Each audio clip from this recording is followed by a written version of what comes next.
വൈത്തൂർ ഊട്ട് മഹോത്സവത്തോടനുബന്ധിച്ച് കുടക് ദേശവാസികളുടെ അരിയളവും കാളകളെ തൊഴിയിക്കലും നടന്നു.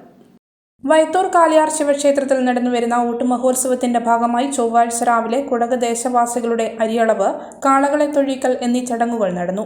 മലയാളികളും കുടകരും ഒത്തുചേർന്ന് നടത്തുന്ന വൈത്തൂർ ഊട്ട് മഹോത്സവത്തിന്റെ പ്രധാന ദിവസമായ ജനുവരി 24 ബുധനാഴ്ച വിവിധ മഠങ്ങളിൽ നിന്നും നെയ്യമൃത് എഴുന്നള്ളത്ത് നടക്കും. ഉച്ചയ്ക്ക് ആനപ്പുറത്തെഴുന്നള്ളത്തും തിടമ്പനൃത്തവും നടക്കും. വൈകുന്നേരം 6:30 പടിയൂർ ദേശവാസികളുടെ ഓമനക്കാഴ്ച ക്ഷേത്രത്തിലെത്തും.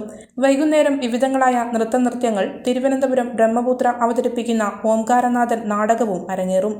വർണ്ണശബളമായ താലപ്പൊലി ഘോഷയാത്രയും ഉണ്ടായിരിക്കും. ചൊവ്വാഴ്ച നടന്ന കുടകരുടെ അരിയളവ് ചടങ്ങിൽ നിരവധി ഭക്തരാണ് പങ്കെടുത്തത്.